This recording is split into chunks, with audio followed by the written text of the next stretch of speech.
Well, welcome to the second in our discussions around the Asia News Network of the current crisis, the COVID-19 coronavirus that is affecting all of us in this region, of course, all around the world. With me today, I have Syed Nazakat. Syed's an old friend, editor of the Asia News Network's Delhi office. Minthor Hutt, and I'm not sure if I'm saying your name right, I'm sorry about that, Executive Director of the 11 Media Group in Yangon, Myanmar. Welcome. It's going to be very interesting to hear your point of view from what's going on there. Van Tran, News Editor from Vietnam News in Hanoi, Vietnam. Welcome, Van. And of course, Panna, who's the Executive Director of the Asia News Network in Bangkok, Thailand. But Panna, we've already talked about Thailand in the last discussion, so I believe that you're going to be talking about Japan and South Korea. Let's get straight into it. So I want to go around you one by one, just maybe to give you a quick introduction and a very quick briefing on where you're at in your country at this particular point in time in regards to the COVID-19. Syed, could we start with you? Thank you so much, really, DJ, joining this call in the morning. I think we are going through an unprecedented situation in India. This is the world's largest lockdown. And since last, I think now like almost 2 weeks now. It's really unprecedented situation. We've never seen a situation like this. And but luckily so far, I think we are still better compared to a lot of other countries. The infection rate so far, if we have the correct numbers with me till morning, is around like still 5,300 people infected with the disease, with 150 deaths actually. So when you compare these numbers with what's happening in other countries, you feel like we're still much, much better. But I think the India's biggest test will be next week, when the lockdown will end, when the 21-day long lockdown will end. What will the government do after that? Will they lift the lockdown and allow people to come on road because we're still in the middle of outbreak? And will they kind of expand this lockdown for 1 more week or 2 more weeks? Because this is India is a developing country. We have millions of daily wage workers who earn their living by doing daily jobs. And they are going through a really tough phase. We have already seen the visuals and images of millions of migrant workers moving from cities to the village, back to the villages when the lockdown was imposed 2 weeks back.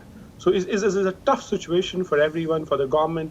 And I think all we are hoping right now is that somehow we're able to defeat and lower down the curve of the infection rate. If we are able to do that for 1 more week, 2 more weeks, I think we're going to save a lot of lives here. Let's move over to Vietnam. Van Tran, in Hanoi and in fact across Vietnam, how are things with you at the moment? Well, as of 6 a.m. this morning, we had 2 new cases of the COVID-19, which brings the total number of the Vietnam infected cases to 251 cases, which is, I think, a relatively low number compared to other countries. And we have also 122 people have been recovered from the disease, and we're expecting to have more today. The most important thing is that up to date, Vietnam has recorded no fatalities from the pandemic. I think that's a quite encouraging number for Vietnam. Also, we are having 85,000 people being quarantined or isolated at healthcare centers or at other establishments. From March 31st, I think the government has announced a requirement for national scale social distancing starting from April 1 to April 15. It's not like a total lockdown or a curfew like in some other countries, but people have been told to stay inside and just go out for food, medicine, and other essential stuff.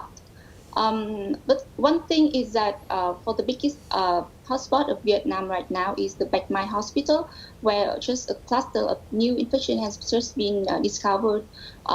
Authorities said that they haven't not been able to track the source of the transmission yet, and so there is now fears of transmission among the community, and that is what worries us right now. And Min, in Myanmar, you have fairly low numbers at the moment. You've managed to stave it off. Do you think that this is just the beginning of something that's going to be much bigger, or do you think that you've acted soon enough, or early enough, should I say, to stave off what could be something a lot worse? Currently, as of today, we have 22 confirmed cases in Myanmar.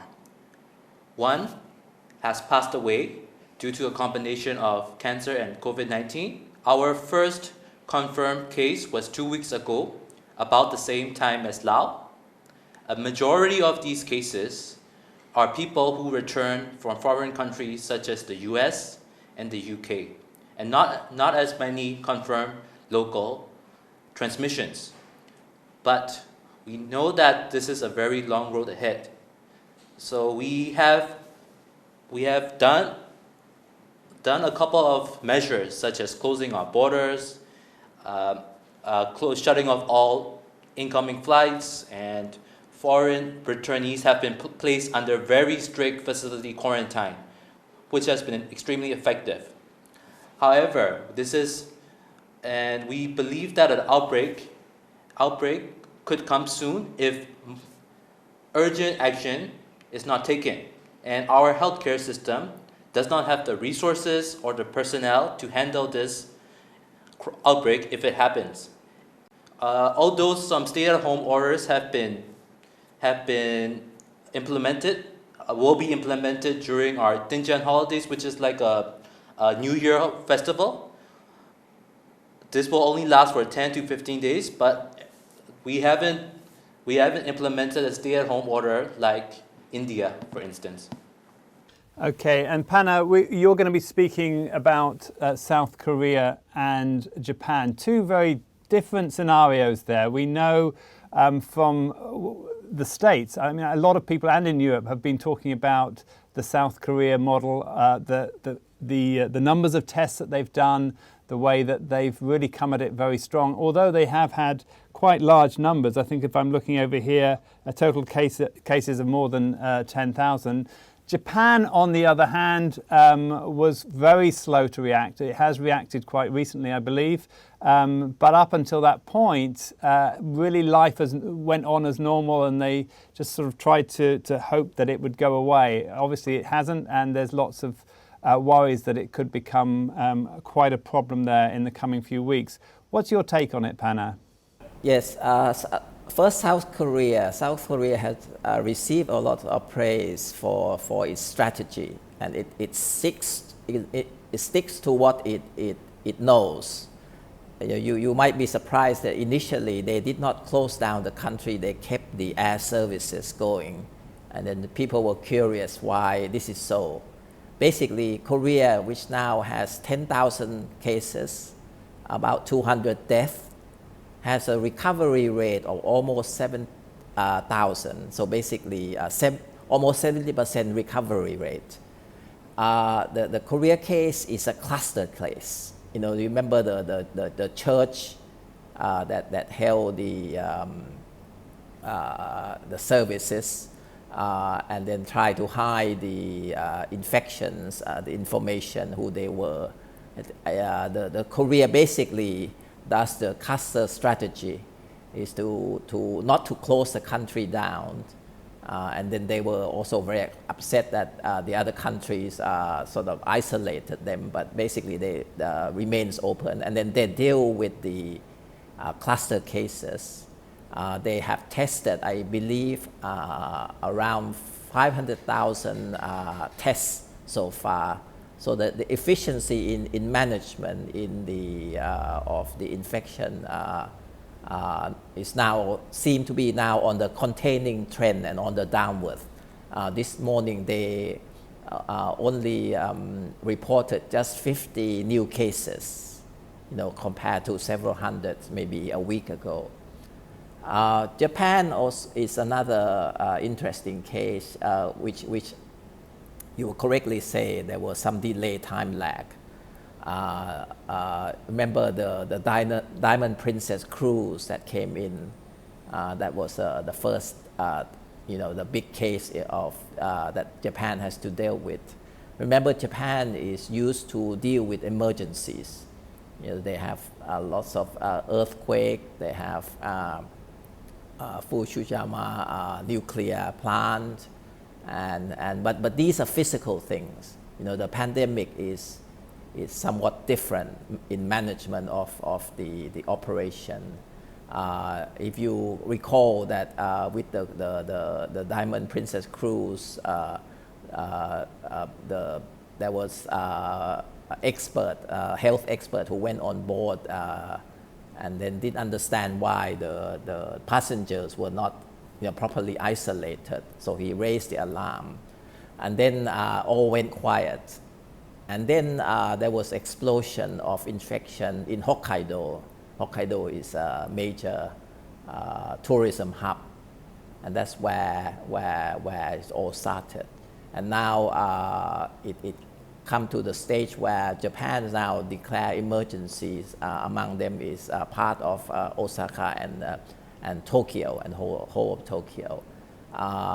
But Japan is hampered in somewhat in the legal sense, because it still operates under the World War II conditions of managing draconian measure. They cannot do that. So basically their emergency is there's no punishment.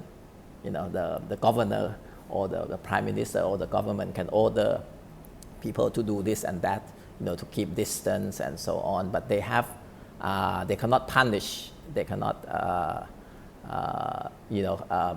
deal with the violations. But as you know, the Japanese are very obedient, very communal type of society.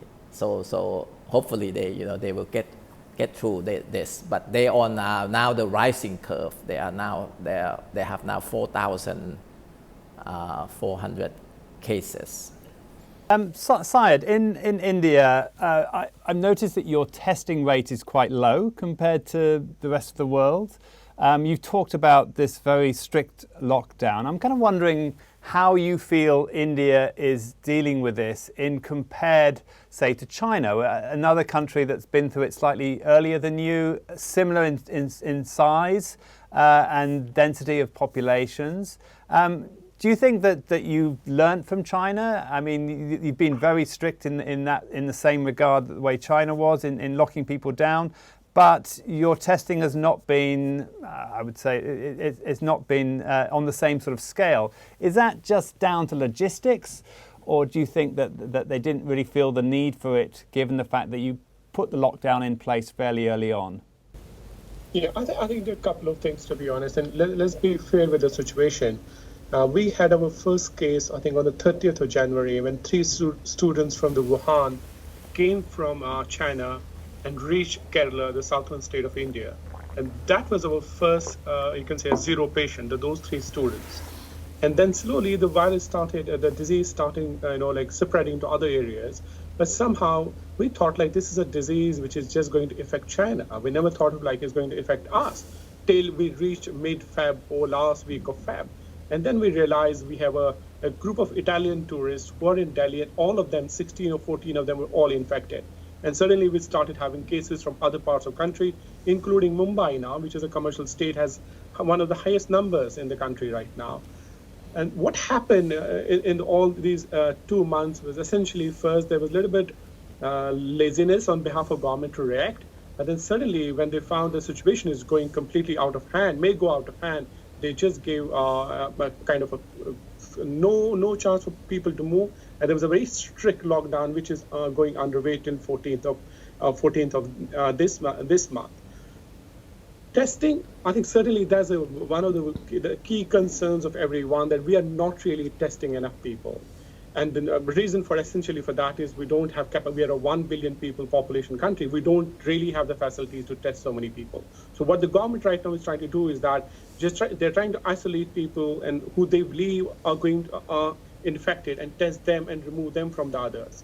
Because the concern is if they start testing everyone, they don't have the infrastructure. Because then people will land up in hospitals, and we don't have hospitals to accommodate so many people actually. So that is like a game we are right now playing. That's why the lockdown was actually for quite a bit long. So they let people stay back at home, so we don't need to test more people. But I think the challenge for us in the next 2 weeks will be, once we remove the lockdown, if the government decided to remove the lockdown on the 14th, how will the situation emerge, or will they keep lockdown continue? Because there are repercussions, there are massive financial repercussions of this lockdown. I think that's for India is a really disturbing situation, because our economy was already struggling, and now we have put it under a situation because of this whole concern is going to be almost really you can say a serious economic consequences of this whole thing. But the final decision is that let's save people, and then we will take care of economy later. Let's not think of economy at the moment. So that's the situation we are currently in. Yeah, can I step in just to ask a quick question? The message just from Prime Minister Modi, so it's more psychological rather than operational. Is that clear? I think to some extent, yes.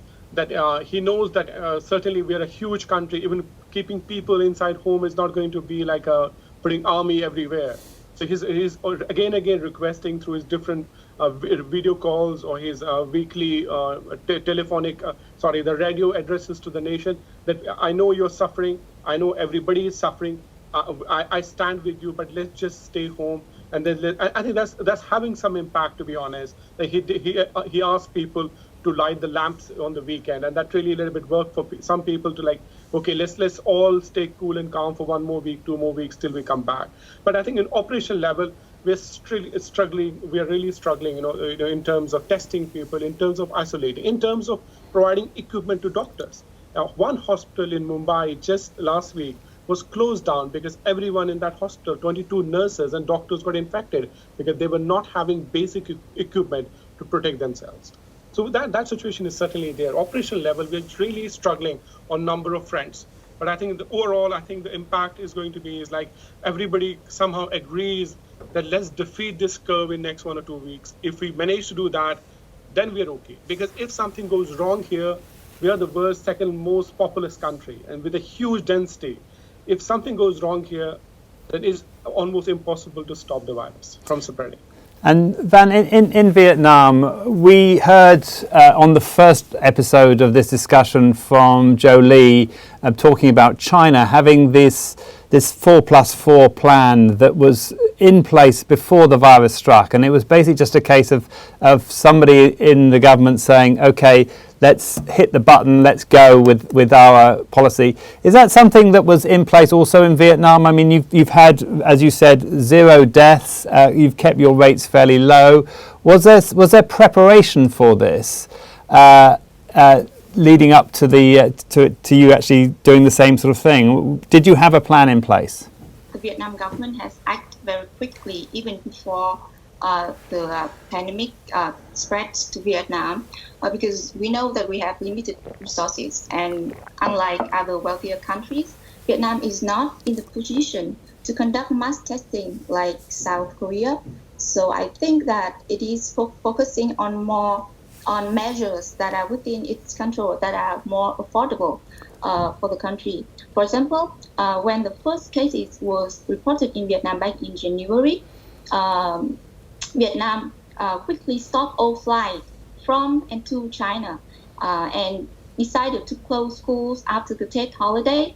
And for a very unprecedented move, it locked down the whole commune in Sơn Lôi, in Vĩnh Phúc province, where migrant workers returned from Wuhan, China, where they had infected with the virus.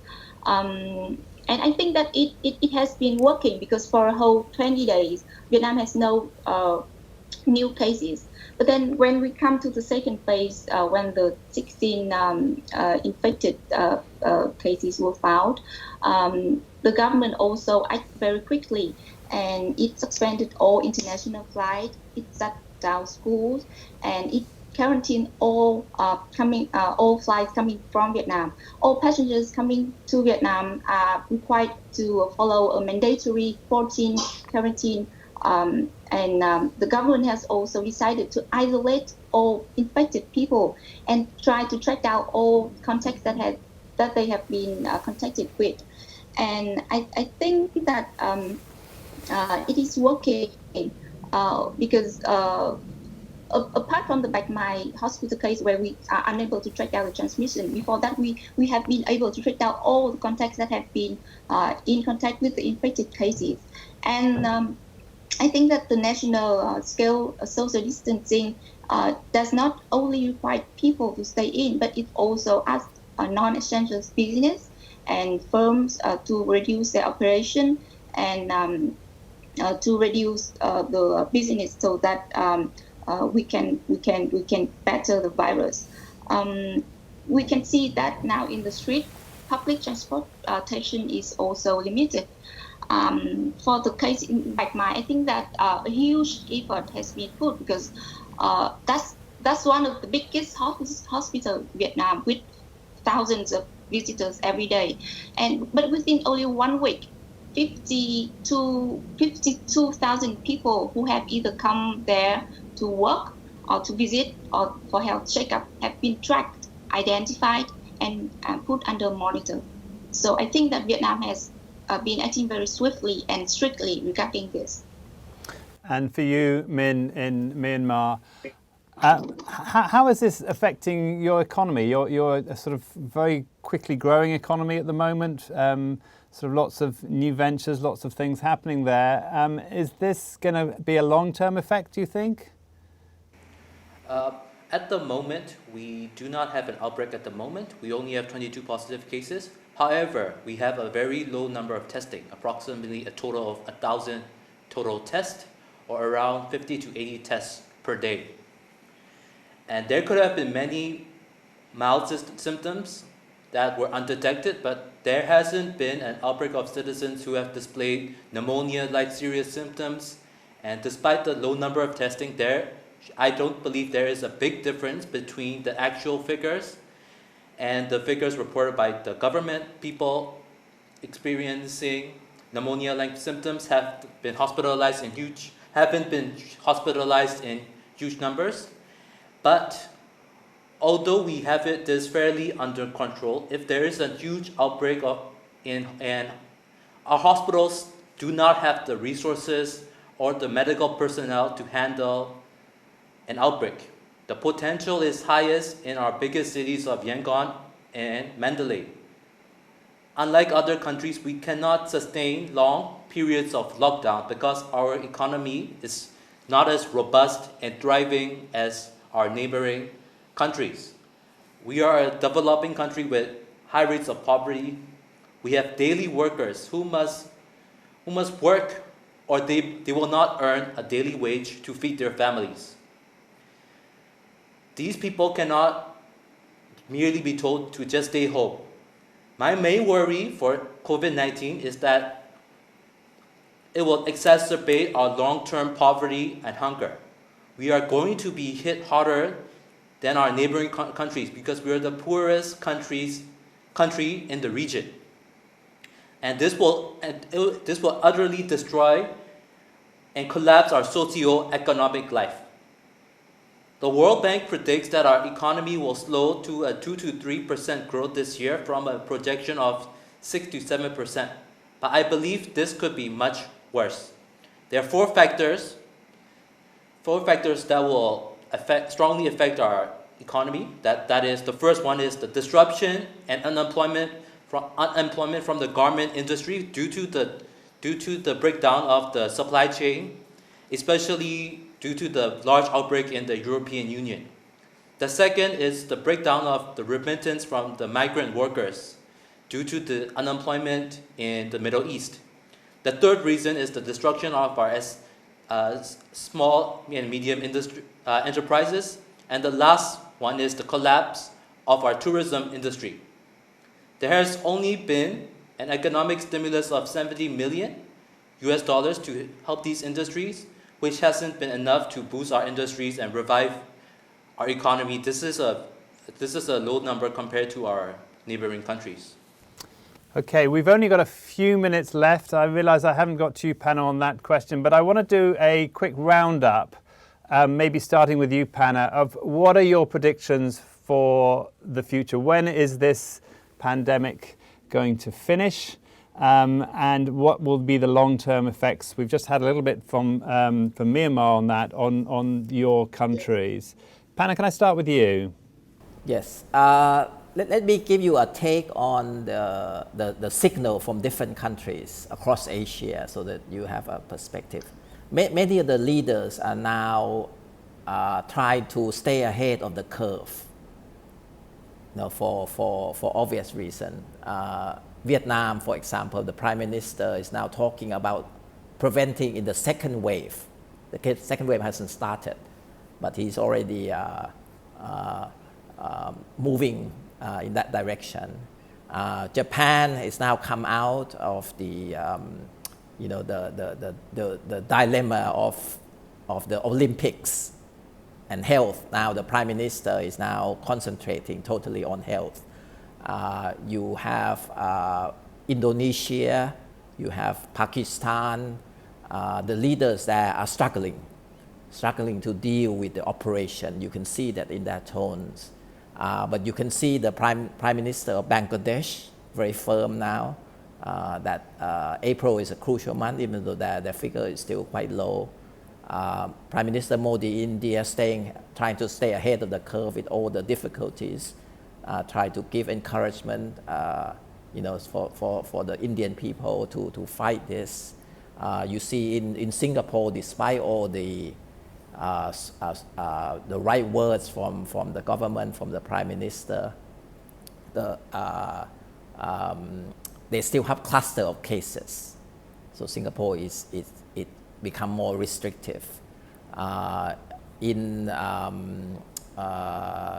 Philippines, the government also struggling. They closed down Luzon. Luzon is the largest island in the Philippines with 50 million people. They're struggling in all times.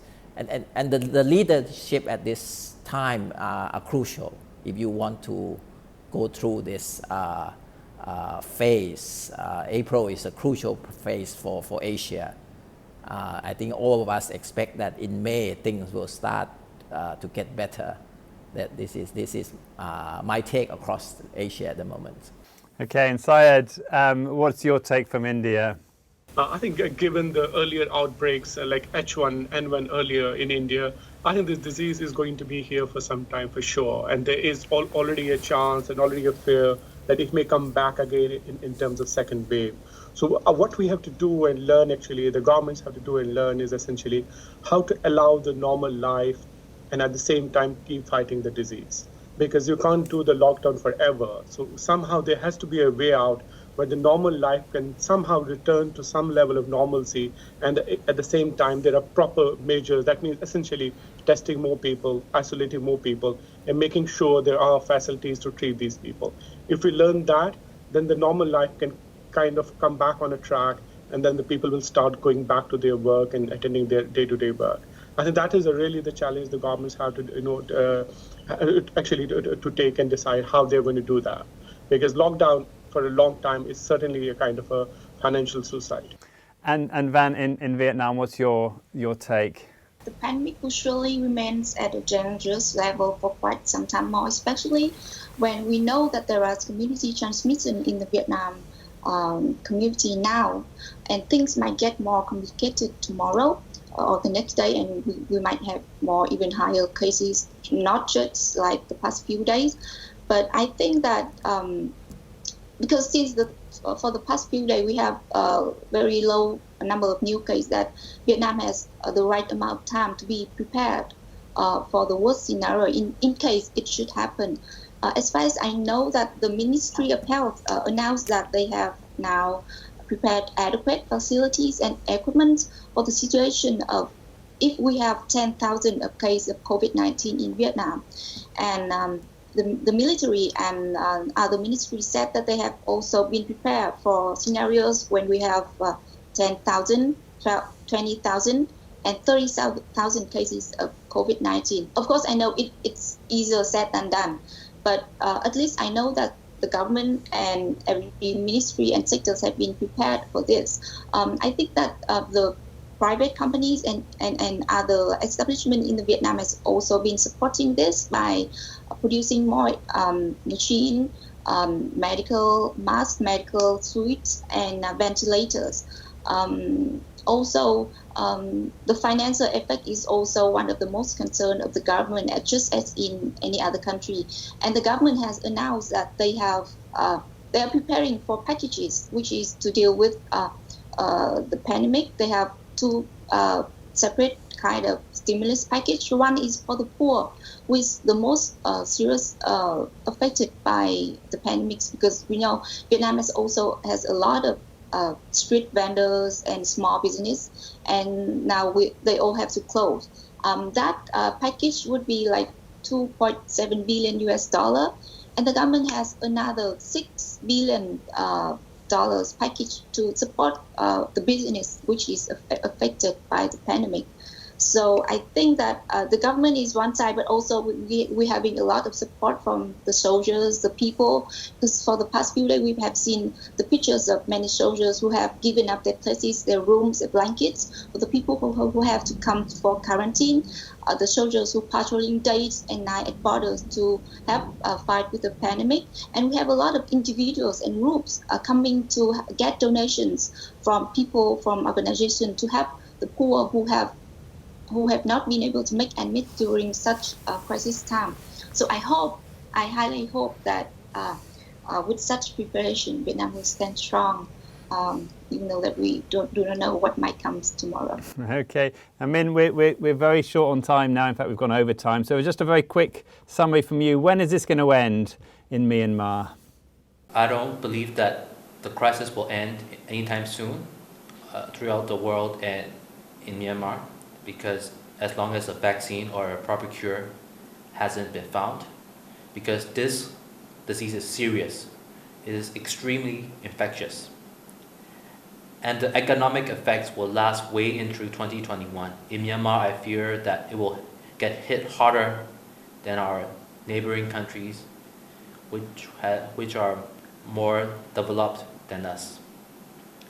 Essentially, and most importantly, let me urge China and our neighboring ASEAN countries that although an outbreak hasn't happened in our country, we urgently need your help to mitigate and control an outbreak or large swaths of the population getting infected, because our healthcare system at its current capacity cannot handle these major increases in COVID cases.